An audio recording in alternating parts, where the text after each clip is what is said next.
Imaginez une terre où le soleil se levait sur des déserts interminables, sur des palais couverts d'or et de sang, où les hommes se prenaient pour des dieux et les dieux étaient invoqués pour justifier toute horreur. Ce lieu a existé et il s'appelait la Perse. Sur les cartes anciennes, on s'en souvenait comme du cœur ardent de la civilisation, du pont entre l'Est et l'Ouest, du creuset où se mêlent la science, la poésie et la guerre. Mais derrière sa grandeur se cachait quelque chose de plus profond. Une obsession du pouvoir, une religion de la peur, une société entière construite sur l'idée que la pureté pouvait naître de la corruption. Les chroniqueurs grecs l'appelaient « la nation des hommes les plus beaux et les plus cruels ». Et ils avaient gens raison, car en Perse, le sacré et l'impur coexistaient dans un même temple. Les rois étaient couronnés comme des envoyés d'Ahura Mazda, le dieu de la lumière, mais régnant avec l'obscurité la plus absolue. Chaque geste de piété cachait un crime. Chaque rituel de pureté dissimulait une tâche que personne n'osait nommer. L'Empire perse est né du feu. En 550 avant Jésus-Christ, Cyrus le Grand a conquis des royaumes entiers avec une vision qui mêlait dévotion et tyrannie. Sous son commandement, la Perse s'étendait de la Méditerranée à l'Inde. Mais il ne suffisait pas de dominer des territoires, il fallait aussi dominer les âmes. Et pour y parvenir, les prêtres zoroastriens ont créé un système qui transformait l'obéissance en vertu et la dissidence en péché. Ainsi, la loi du roi n'était pas seulement politique, elle était divine. La remettre en question équivalait à défier les dieux. Dans les villes de marbre, les murs étaient gravés de scènes de sacrifices et d'offrandes, tandis que les champs au nord brûlaient avec les corps des condamnés.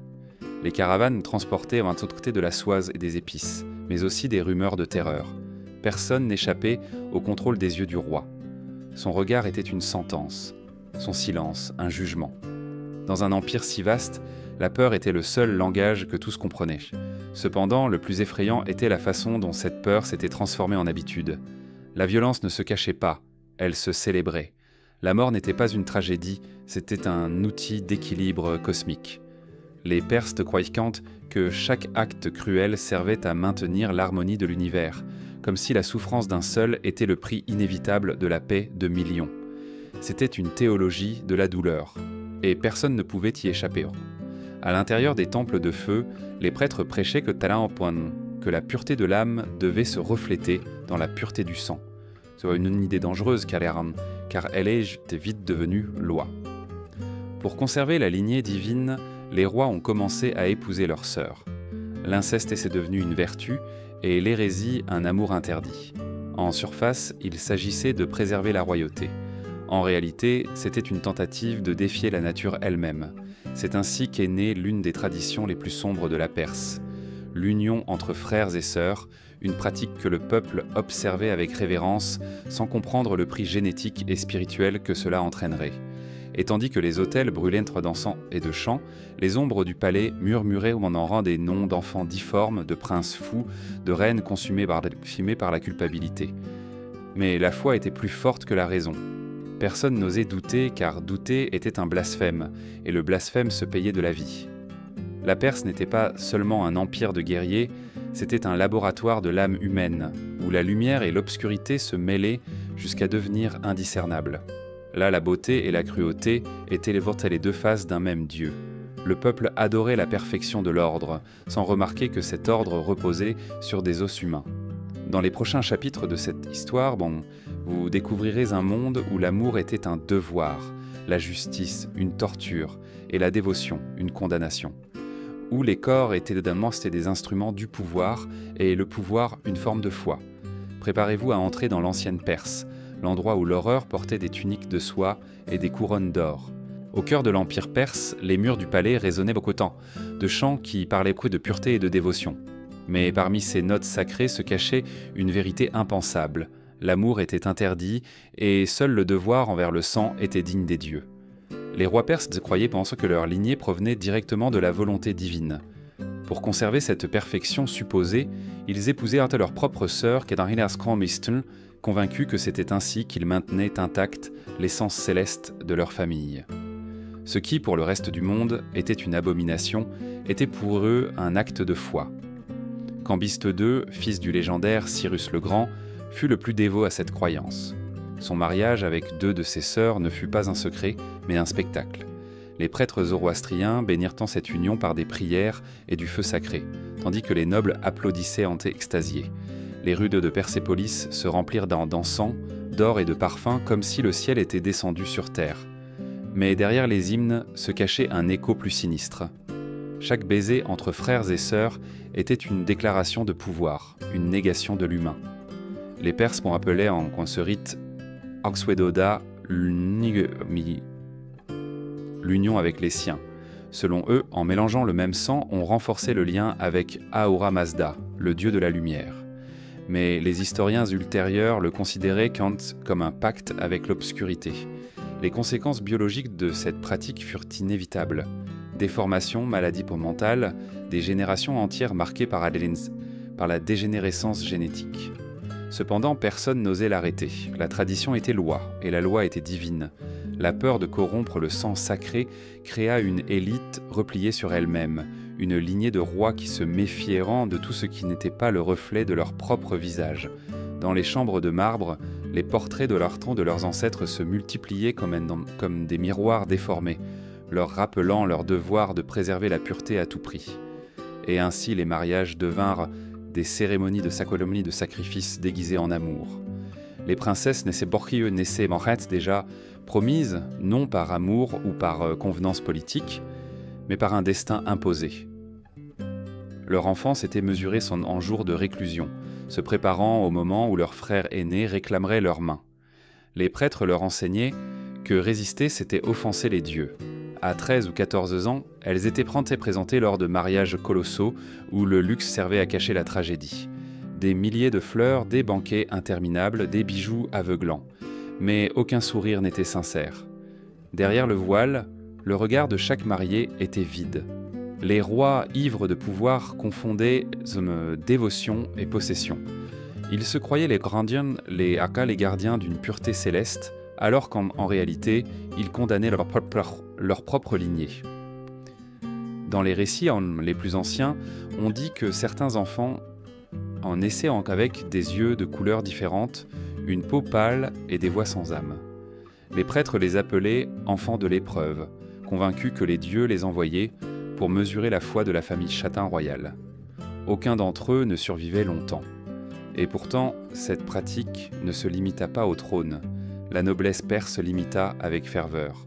Dans une tentative de se rapprocher du divin, les seigneurs féodaux mariaient leurs filles à leurs fils, leurs sœurs à leurs jeunes frères. Ils le faisaient en secret au début, puis avec fierté. La consanguinité devint un symbole de pouvoir, une marque de prestige. Plus le sang était fermé, plus ils croyaient être proches de la faveur des dieux. Mais la réalité était autre. Les maladies se répandaient silencieusement parmi les familles des tueurs nobles, et les palais commencèrent à se remplir d'héritiers d'une malade, faible ou mentalement instable. L'Empire tenait debout, mais son fondement biologique pourrissait lentement de l'intérieur. Le plus effrayant était la justification religieuse. Les prêtres disaient que les dieux ne punissaient par la difformité que ceux qui avaient un cœur impur. Ainsi, chaque monstruosité était interprétée comme une preuve de foi, non comme un avertissement génétique. Imaginez être une princesse de cette époque. Votre destin était déjà décidé avant votre naissance. Vous ne connaissiez ni l'amour ni la liberté, seulement l'obligation de livrer votre corps et votre sang à la lignée qui vous avait créé. La nuit, tandis que le palais dormait, peut-être regardiez-vous les étoiles, et vous demandiez-vous si les dieux vous observaient vraiment, ou s'ils étaient départis il y a des siècles, laissant les hommes seuls avec leurs propres ombres. Les chroniqueurs d'Alexandre le Grand écriraient plus tard que, lorsque les Grecs conquirent la Perse, ils furent horrifiés de découvrir ces rituels. Mais ce qui les étonna le plus ne fut pas l'acte en lui-même, mais le calme avec lequel les Perses le défendaient. Pour eux, l'impensable n'était pas un péché, c'était simplement une coutume. Et ainsi, génération après génération, la Perse maintint son trône sur une montagne de secrets et de difformités. Une société entière se convainquit que l'amour devait être purifié dans le sang, même si cela signifiait le détruire. Car dans l'Empire, où la pureté était Dieu, l'humanité était le vrai péché. Derrière les murs des palais perses se cachait un second empire, celui du harem, un labyrinthe de marbre, de parfums et de couteaux invisibles. Là ne régnait pas le roi, mais les femmes qui partageaient en son lit et sa condamnation. Chaque épouse, chaque concubine, chaque esclave était une pièce sur un échiquier de pouvoir aussi silencieux que mortel. Des jardins du palais de Suse aux couloirs interminables de Persépolis, l'air était chargé de jalousie, de prières, de secrets. Et au centre de ce monde doré s'élevait une vérité incontestable. Seule celle qui donnait au roi un fils pouvait vivre sans crainte. Les Perses considéraient le roi comme un symbole de grandeur. Un roi pouvait avoir des centaines d'épouses, chacune avec son propre entourage, son propre parfum, son propre coin du palais. Le harem de Xerxès Ier, racontent les chroniqueurs, abritait plus de 300 femmes. Aucune n'était pareille à une autre. Certaines venaient continuer de tribus lointaines tant conquises. D'autres étaient les filles de nobles locaux livrés en offrandes politiques. Mais toutes partageaient le même destin, rivalisaient pour le regard d'un seul homme. La vie à l'intérieur du harem était une guerre sans nom. Les sourires et des témontes, des masques, des étreintes, des stratégies. Chaque mot, chaque geste pouvait sceller la vie ou la mort d'une femme. Les histoires parlent de poisons cachés dans des onguents, de coupes de vin qui n'atteignaient jamais les lèvres du roi, de servantes disparues dans la pluie et dans la nuit. Les épouses les plus puissantes s'entouraient d'espions et d'esclaves loyales, craignant d'être empoisonnées par une rivale plus jeune. Dans ces murs couverts de soie et d'or, la mort avait un parfum doux musqué. Les princes dans les Parses nés du harem grandissaient entre luxe et paranoïa. Chacun savait que ses demi-frères pouvaient devenir des ennemis mortels. Dans cet environnement, l'enfance était un champ de mines. Certains chroniqueurs racontent comment les mères empoisonnaient les enfants d'autres épouses pour assurer l'avenir des leurs. Les rires des enfants se mêlaient aux pleurs étouffés et aux prières désespérées. Le roi, quant à lui, intervenait rarement. Laisser les femmes se battre entre elles était une façon de maintenir l'équilibre de la peur. Seuls les plus astucieux, les plus impitoyables, survivaient jusqu'à l'âge adulte. Les harems perses fonctionnaient comme des microcosmes de l'Empire, luxe en surface, terreur aux racines. Chaque épouse représentait une province conquise, chaque enfant une promesse de continuité. Mais derrière cette structure se cachait quelque chose d'encore plus cruel, la déshumanisation totale des femmes. Elles n'étaient pas des personnes, mais des titres, des ornements, des instruments du pouvoir masculin.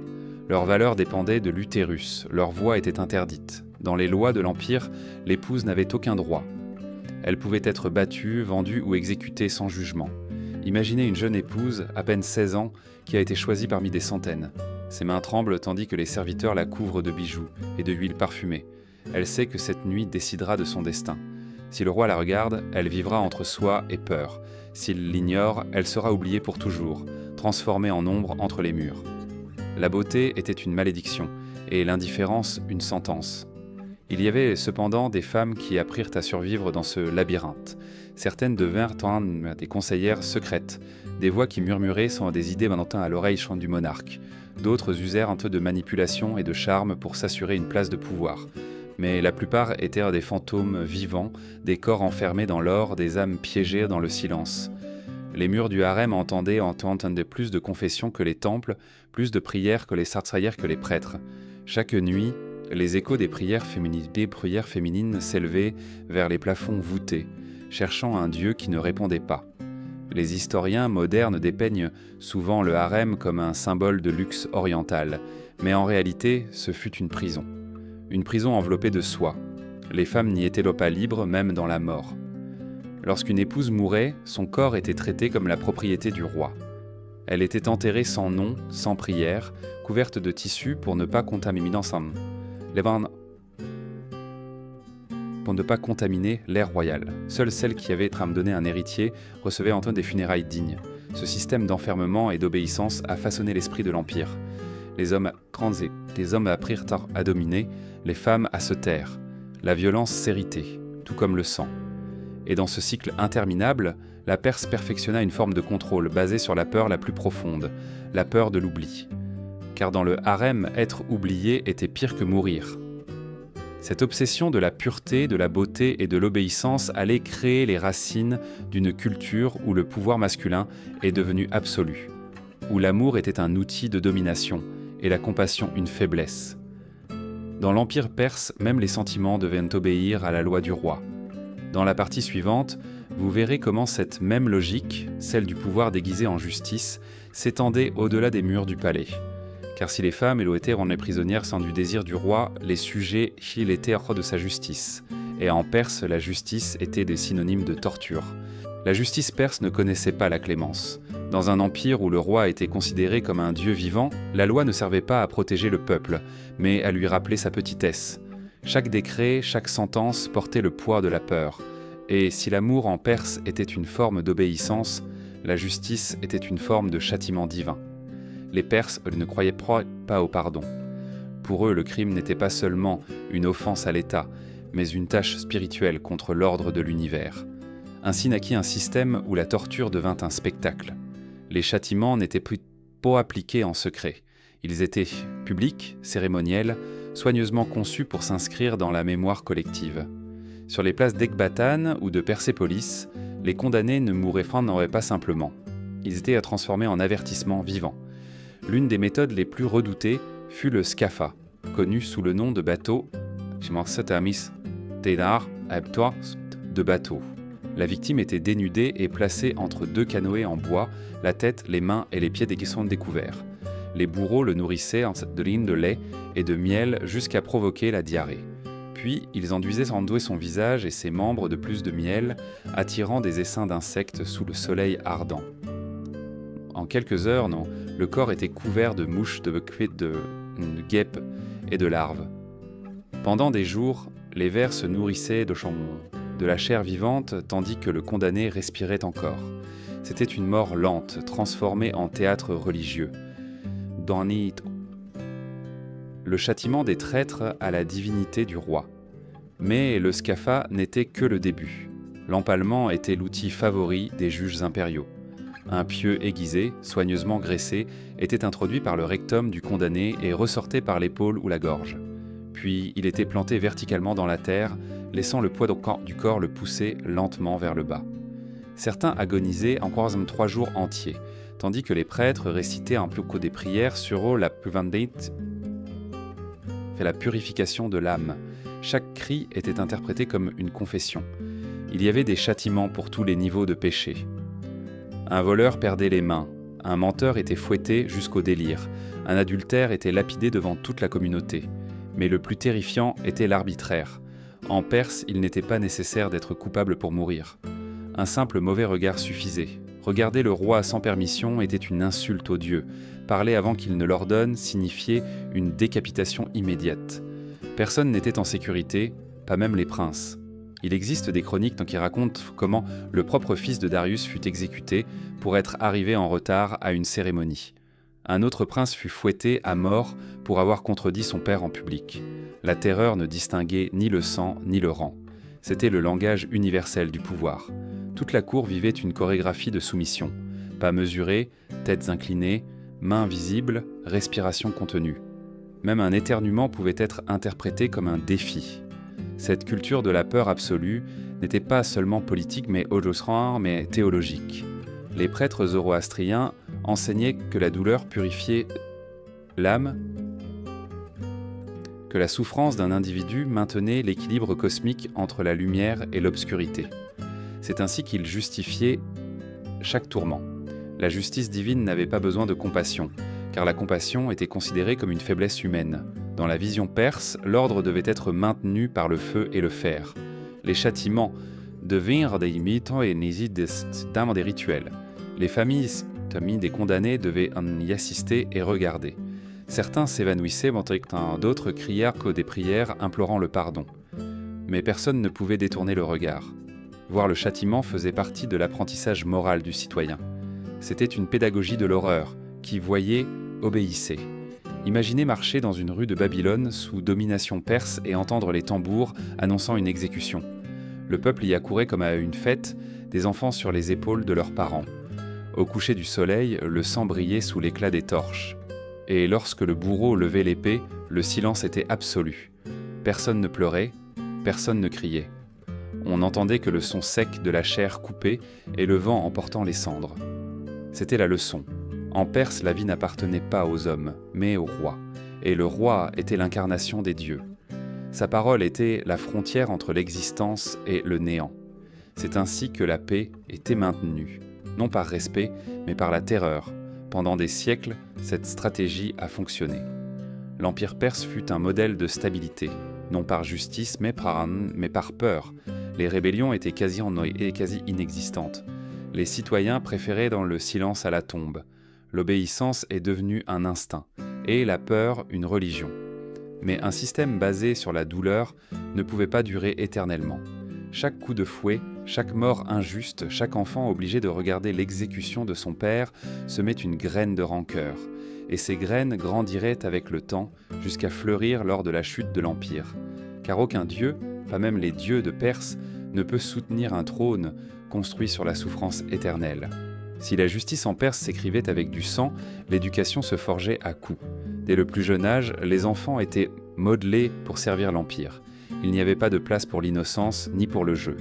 L'enfance n'était pas un droit, c'était une épreuve. Car dans la vision perse du monde, le corps et l'âme devaient être domptés avant d'apprendre à obéir. À 5 ans, les enfants des nobles étaient arrachés des bras de leur mère et envoyés dans les camps d'entraînement des montagnes. Là commençait le processus qui allait les transformer en immortels, les soldats les plus redoutés de l'Empire. Ils dormaient sur le sol glacé, buvaient de l'eau trouble, chassaient leur propre nourriture ou mouraient de faim. La compassion était punie, les pleurs interdits. Si un enfant pleurait, il était battu devant les autres. S'il montrait de la faiblesse, on le laissait mourir de faim jusqu'à ce qu'il apprenne à souffrir en silence. Les instructeurs, vétérans de guerre endurcis par les campagnes, n'enseignaient pas avec des mots, mais avec des châtiments. Coups, jeûnes, privation de sommeil. Les enfants grandissaient en apprenant que la douleur était une amie et la pitié une trahison. Chaque cicatrice était une médaille. Chaque larme réprimée, une victoire. À 15 ans, les rares survivants étaient renvoyés à la cour, transformés en guerriers sans âme. Les chroniqueurs grecs parlèrent d'eux avec terreur. Ils les appelèrent Athanatois, les immortels. On disait qu'ils étaient 10 000, mais en réalité, chaque fois que l'un mourait, un autre le remplaçait immédiatement, maintenant toujours le même nombre. Ils marchèrent en silence et s'avançaient avec des armures de bronze qui brillaient comme du feu sous le soleil. Leur discipline était inébranlable, leur foi absolue. Ils ne se battaient ni pour l'or ni pour la gloire. Ils se battaient par la peur inculquée depuis l'enfance. Imaginez une nuit dans l'un de ces camps. Un enfant tremble sous le vent glacial, les genoux ensanglantés. Il entend les rugissements des loups au loin et le craquement de la glace sous son corps. Il n'ose pas dormir, car il sait que s'il ferme les yeux, son instructeur le réveillera avec le fouet. Il serre les dents, respire lentement et répète les mots qu'on lui a enseignés. La douleur est la vérité, la faiblesse est un mensonge. Cette phrase, l'élan qui devait lui donner de la force, le transformait lentement en pierre. Les Perses croyaient que la peur était une forme de sagesse, que seul celui qui avait connu la souffrance pouvait servir le roi sans hésitation. C'est pourquoi l'éducation ne cherchait pas le savoir, mais l'obéissance. L'objectif était de détruire la volonté. Les jeunes nobles revenaient au palais Brantin transformés en ombres, en machines à tuer. Lors des cérémonies impériales, ils étaient montrés Kanzure comme exemple de vertu. Ils ne souriaient pas, ne parlaient même pas, ne respiraient pas sans permission. Pendant ce temps, les jeunes filles nobles vivaient leur propre enfer. À partir de 8 ans, elles étaient instruites non pour penser mais pour servir. On leur apprenait comment se mouvoir, comment sourire, comment s'asseoir, comment baisser les yeux devant un homme. Elles pratiquaient en doré pendant des heures, chaque geste, chaque mot. On leur répétait que leur valeur dépendait de leur pureté, de leur silence, de leur obéissance. Une bonne épouse ne pose pas de questions, elle obéit, leur disaient les maîtres. Et chaque erreur, chaque distraction se payait de coups. Le destin de ces jeunes filles était scellé avant leur première règle. Certaines étaient promises à des nobles, d'autres étaient envoyées au harem. Aucune ne pouvait choisir. Leur vie a été des contrats entre familles, la désobéissance n'était pas une option. Même dans l'intimité, leur corps ne leur appartenait pas. L'homme pouvait battre, vendre ou tuer son épouse sans encourir de châtiment. Devant la loi, elle n'existait pas. Elle était une propriété. Mais le plus cruel était que le système lui-même leur enseignait à accepter cet esclavage comme un honneur. Les mères répétaient à leurs filles les mêmes mots qu'on leur avait jadis dits. Servir son époux, c'est servir les dieux. Ainsi, génération après génération, la peur et la soumission s'est héritée comme une tradition sacrée. Dans les provinces les plus éloignées de l'Empire, les paysans imitaient en ces coutumes avec une dévotion aveugle. Les villages étaient remplis d'enfants faméliques aux regards durs et de femmes vieillies avant 30 ans. La douleur était devenue la langue nationale. Personne ne se demandait pourquoi. Personne n'imaginait une autre façon de vivre. Parfois, entre les montagnes, les soldats vétérans se souvenaient de leurs années d'entraînement et ressentaient un vide qu'ils ne savaient nommer. Ils avaient survécu à la faim et au fouet, mais ils ne savaient que faire de la liberté. La compassion leur semblait un luxe étranger. Pendant les jours de paix, beaucoup demandaient à retourner à la guerre, car ce n'était que dans le chaos qu'ils savaient qui ils étaient en entier. C'est ainsi que la Perse forma non seulement une armée, mais une mentalité, celle du guerrier sans cœur, du sujet sans voix. L'éducation est devenue une fabrique d'obéissance, un moule qui écrasait toute étincelle d'humanité. Et tandis que les hommes apprenaient enfant à tuer et les femmes à se taire, les prêtres disaient arrête que tout allait bien, que l'ordre du monde dépendait de cette discipline. Mais sous cet ordre parfait, quelque chose commençait à se briser. Car aucun empire, aussi puissant soit-il, ne peut survivre lorsqu'il enseigne à ses enfants à craindre plus qu'à aimer. À mesure que les années passaient, le cycle de la douleur en Perse devenait une partie de la respiration même de l'Empire. Chaque enfant grandissait en sachant que sa valeur dépendait de son utilité, chaque femme comprenait que sa vie ne lui appartenait pas. Et entre ces deux mondes, celui des guerriers et celui des épouses, s'étendait un mur invisible fait de silence. Dans les palais dorés, le destin d'une femme se décidait bien avant que son cœur n'apprenne à aimer.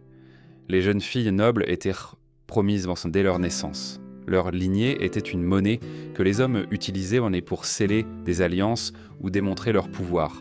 Certaines étaient fiancées à leurs cousins ou même à leurs propres frères, dans un écho perpétuel de la pratique consanguine. Elles n'avaient pas le choix, et même le désir n'était pas un droit. « Ton devoir est d'honorer le sang », leur disaient savants les prêtres, et cette phrase suffisait à les enchaîner. Imaginez une jeune princesse, fille d'un noble puissant. Son nom sera oublié comme celui de tant d'autres. Elle vit recluse dans une chambre remplie de tapisseries et de lampes à huile où l'air sent le jasmin et la résignation. Elle sait qu'elle épousera bientôt son frère, un homme qu'elle connaît à peine. Elle ne l'a vu que quelques deux fois, toujours entourée de soldats et de conseillers. Mais on lui a déjà dit que leur union est une volonté divine, que son corps purifiera le sang de la famille. Cette nuit-là, tandis que le vent frappe les rideaux, elle s'agenouille devant le feu sacré et prie, non pas pour le salut, mais pour apprendre à ne plus sentir. Le mariage n'était pas un lien d'amour, mais un contrat d'obéissance. La femme appartenait d'abord à son père, puis à son époux. Elle n'avait pas de droits légaux, ni d'héritage, ni de voix. Si elle commettait une erreur, si elle levait les yeux quand elle ne devait pas, si elle ne donnait pas de fils, elle pouvait être répudiée ou punie sans jugement. La loi perse le permettait. Le châtiment pouvait être une bastonnade publique ou le simple abandon dans une partie reculée du désert. Dans les temples de feu, les prêtres renforçaient cet ordre avec des mots enveloppés de foi. Ils disaient en habitant que l'obéissance féminine maintenait l'équilibre du monde, que chaque larme versée en silence fortifiait les dieux. La religion est devenue le refuge et la prison des femmes. Si elles souffraient, c'est que les dieux les éprouvaient. Si elles mouraient, c'est qu'elles avaient failli à leur foi. Les épouses des nobles vivaient une existence de marbre et d'ombre. En apparence, elles avaient un tour de tout. Bijoux, servantes, jardins parfumés. Mais elles ne pouvaient pas sortir, ne pouvaient pas parler sans permission, ne pouvaient pas regarder le monde qui existait au-delà de leurs murs. Certaines devenaient lentement folles, parlant aux oiseaux qui se posaient aux fenêtres ou à leurs propres reflets dans les miroirs de bronze. Et d'autres acceptaient le silence comme un mode de vie, faisant de la soumission leur unique moyen de survie. Il y avait cependant des femmes qui apprirent à utiliser l'intelligence comme un bouclier. Par la ruse, le contrôle des rumeurs, la manipulation subtile, elles parvenaient à influencer les décisions de leurs époux. Elles ne pouvaient pas parler en public, mais elles parlaient à travers leurs enfants. Elles ne pouvaient pas gouverner, mais elles gouvernaient dans l'ombre. Leur pouvoir était silencieux, presque invisible, mais mortel. Dans les annales perses, il est y fait mention de mères d'udition importantes, de mères du trône qui décidaient des et des guerres et des alliances sans quitter leur chambre. Mais pour chacune de ces femmes qui atteignaient le pouvoir, il y en avait des centaines qui disparaissaient dans l'obscurité. Dans les registres officiels, il n'y a pas de nom, seulement des chiffres, épouses, concubines, servantes, filles. L'histoire ne les retient pas parce que le pouvoir ne les considérait pas comme humaines. Elles n'étaient que les noms, les autres, celles qui assuraient la continuité de la lignée. Les châtiments pour désobéissance étaient impitoyables. Une femme surprise en adultère était lapidée. Une épouse qui remettait en question l'autorité de son mari pouvait être vendue comme esclave. Et si elle osait fuir, on la cherchait, on la capturait et on la pendait devant sa propre maison en guise d'avertissement. L'honneur de l'homme avait plus de valeur que la vie de n'importe quelle femme. Pendant ce temps, les prêtres parlaient le lieu de pureté et de vertu, justifiant la cruauté par des mots sacrés. Ils disaient que la femme était le miroir de l'âme de l'homme, et que si elle se salissait, il devait la nettoyer par le feu. Ainsi le châtiment devenait un rite. Les larmes féminines alimentaient l'autel du pouvoir. Pourtant, au milieu de tant de douleurs, certaines résistaient en silence. Une esclave qui cachait une épouse fugitive, une mère qui apprenait à sa fille à lire en secret, une concubine qui, avant d'être exécutée, crachait sur le sol du temple et murmurait « Les dieux ne me regardent pas, mais moi, je les vois ». Ces petites rébellions étaient invisibles pour l'histoire, mais elles formèrent un courant souterrain qui érodait lentement les colonnes de l'Empire. Car aucun système ne peut se soutenir éternellement lorsqu'une moitié de son peuple vit à genoux et en silence. L'écho de ces voix étouffées résonne encore dans les déserts de Perse. Si vous fermez les yeux, vous pouvez les entendre entre le vent du crépuscule. Promesses brisées, prières sans réponse, rêves de liberté. Des femmes sans nom, mais avec une âme de feu, qui attendaient une aube qui n'est jamais venue. Et tandis que les épouses et concubines mouraient dans leur cage de soie, les Perses préparaient un autre rituel encore plus sombre, un rituel qui commençait juste au moment où la vie se terminait. Quand la vie se terminait, en Perse, la terreur ne s'arrêtait pas. La mort n'était que le début d'une autre obéissance, l'obéissance au rite. Aucun corps ne pouvait reposer sous terre, aucune âme ne pouvait franchir le seuil sans la permission des prêtres. Car pour les Perses, Duras, les éléments drit, la terre, le feu, l'eau, était en sacré. Enterrer un cadavre ou l'incinérer, c'était profaner la création. Ainsi naquit l'une des coutumes les plus perturbantes de l'Antiquité, les tours du silence. Au sommet des montagnes, loin des villes, s'élevaient des structures circulaires en pierre. C'est là que l'on transportait les morts nus, couverts seulement par la poussière du chemin et la peur des vivants. On les plaçait sur des plateformes ouvertes au ciel, où les oiseaux charognards attendaient comme des messagers de l'au-delà. Les vautours descendaient les premiers, puis les corbeaux. En quelques heures, le corps était dévoré. Les os blanchis par le soleil étaient recueillis des jours plus tard et jetés dans un puits d'eau central. Cet acte considéré comme sacré était obligatoire pour tous. La famille devait assister au rituel, observer en silence comment les oiseaux arrachaient la chair de leur être cher. Personne ne pouvait pleurer. Les larmes étaient interprétées comme un signe de doute envers les dieux. Les prêtres récitaient pour des prières, tandis que l'odeur métallique de la chair emplissait l'air. Et quand le premier vautour déployait ses ailes, tous s'agenouillaient. Cela signifiait que l'âme avait été acceptée.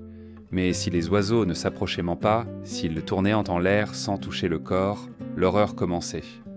On disait que l'âme était maudite, qu'elle avait offensé les dieux. La famille entière tombait en disgrâce. Elle était expulsée des temples, privée de commerce, condamnée à la ruine. Certaines maisons disparurent pour toujours parce que les vautours avaient refusé un cadavre. La religion du feu et de la pureté se transformait alors en un tribunal invisible. Le plus pervers était la façon dont ce système alimentait le pouvoir des prêtres.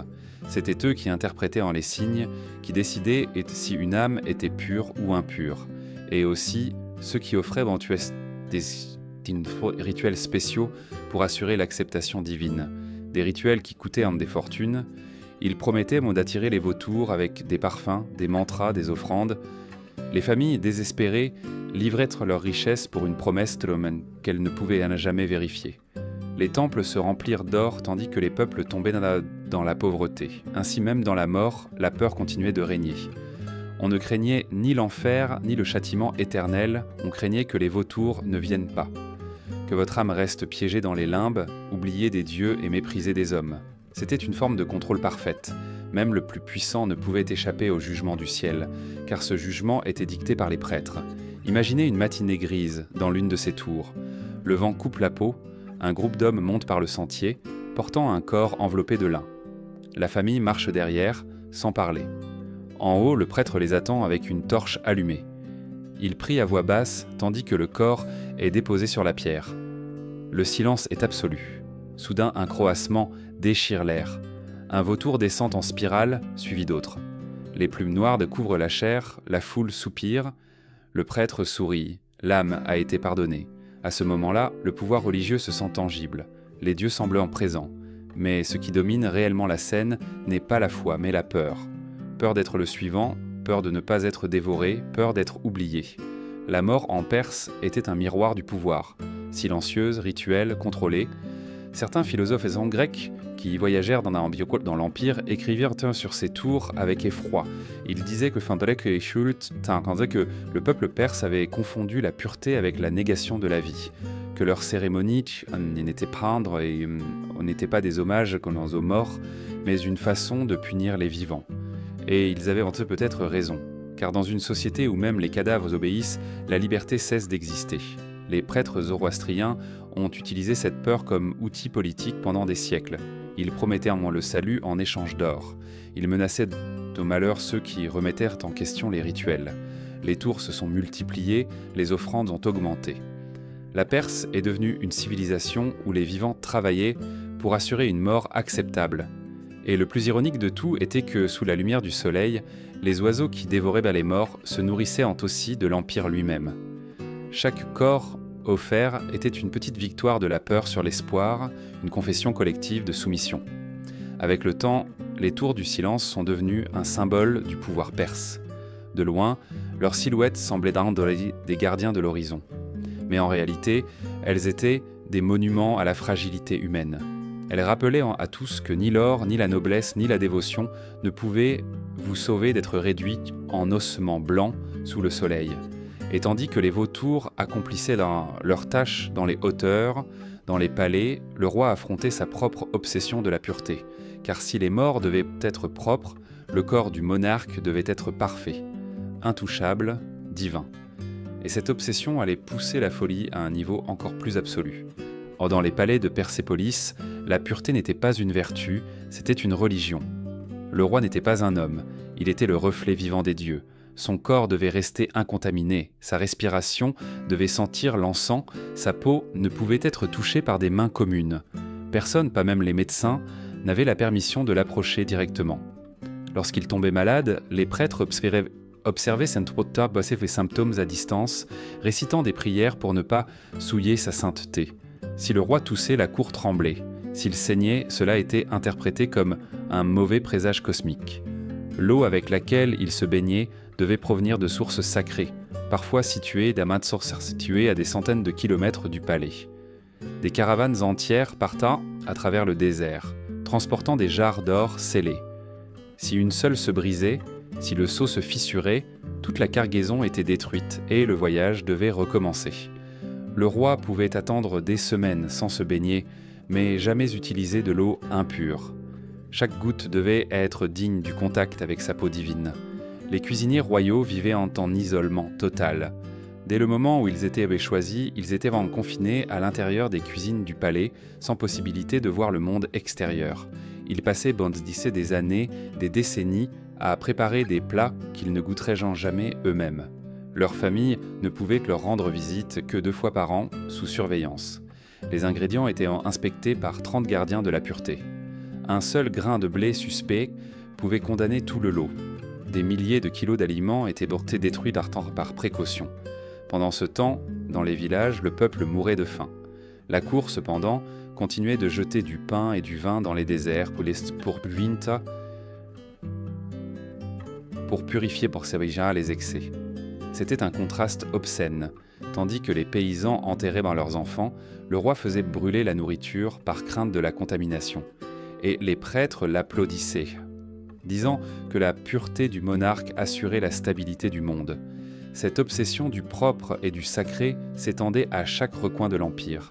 Les nobles imitaient les rituels du roi.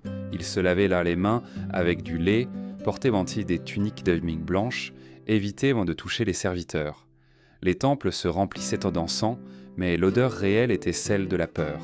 Car la pureté n'était pas la propreté du corps, mais le contrôle de l'âme. Tout devait être maintenu en ordre, sans mélange, sans erreur. L'impureté équivalait à la rébellion.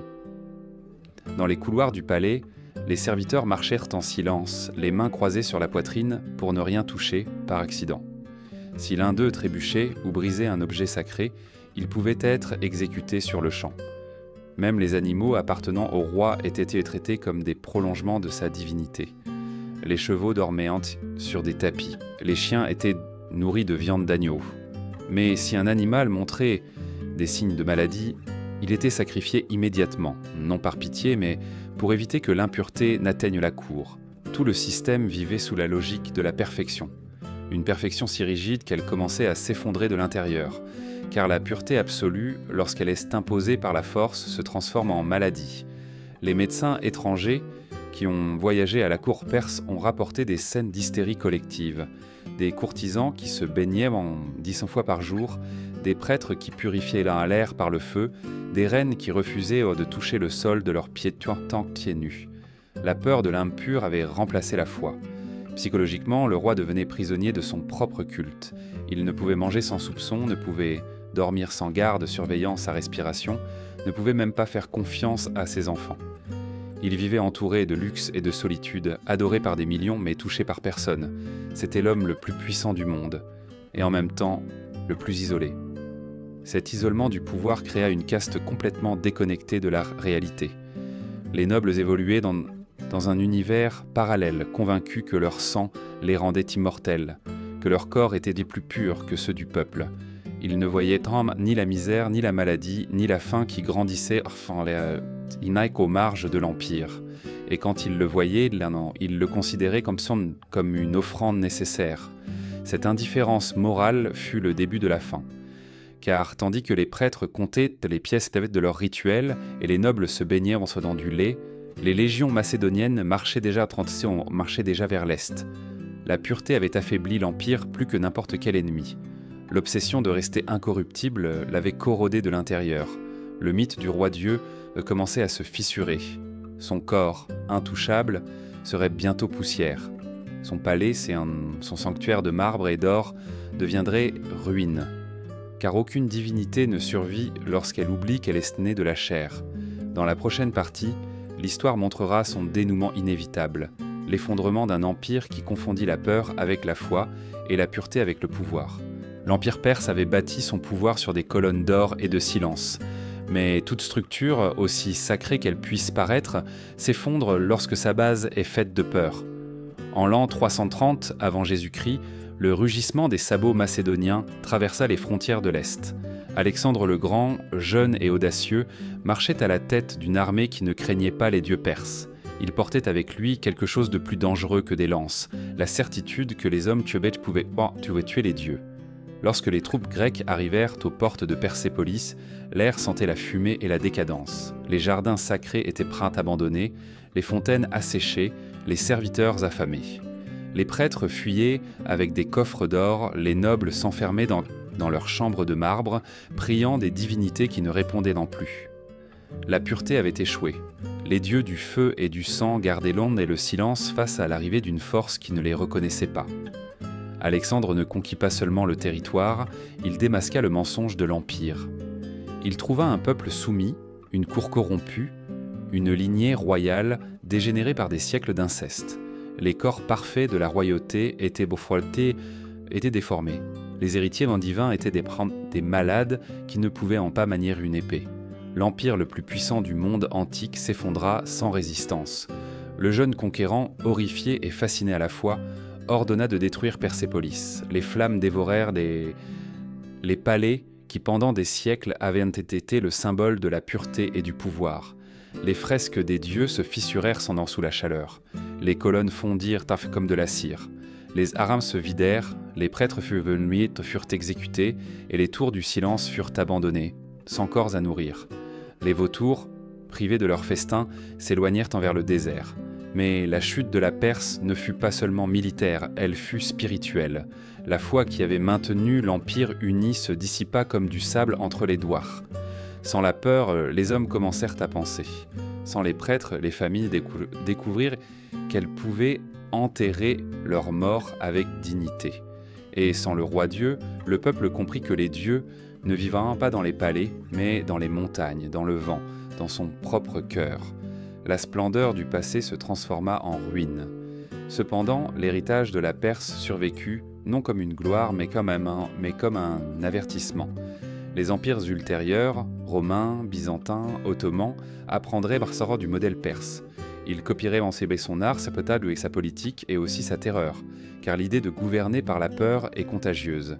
Et dans un coin de l'histoire, il y a toujours quelqu'un qui croit que la douleur peut maintenir l'ordre. Les méthodes de torture perses furent répétées pendant des siècles. Le scapha fut étudié par les bourreaux romains. L'empalement devint un symbole du châtiment divin dans les Balkans. Même la notion de sang pur ressurgit maintes et maintes fois, déguisée en noblesse, en race, en idéologie. L'obsession de la pureté, qui détruisit la Perse, continua de voyager à travers le monde sous d'autres noms. Aujourd'hui, les archéologues marchent parmi les ruines de Persépolis. Les pierres gravées d'enfants des visages de rois regardent encore l'horizon avec une fierté vide. Sous le soleil, le marbre semble briller. Mais si l'on écoute attentivement, on peut entendre les échos des lamentations, des prières étouffées, les pas des femmes qui ne sont jamais sorties du palais. Chaque bloc de pierre est une mémoire pétrifiée de l'horreur et de la beauté qui y coexistèrent, car la Perse fut un miroir parfait de la condition humaine, capable de créer poésie et esclavage, temples et tourments, arts sublimes et abîmes moraux. Une civilisation qui confondit la grandeur avec la perfection et la pureté avec la mort. Le feu qui consuma Persépolis ne détruisit pas seulement un empire, il illumina une vérité qui continue de brûler dans l'histoire. Aucune civilisation n'est invincible quand elle se nourrit de la souffrance. Le pouvoir absolu n'a pas besoin d'ennemis pour tomber, il se dévore lui-même.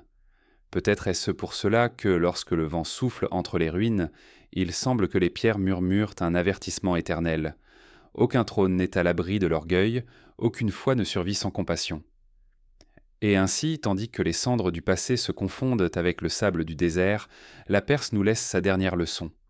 Que la civilisation et la barbarie ne sont pas des opposés, mais des ombres qui marchent ensemble sous la même lumière du soleil.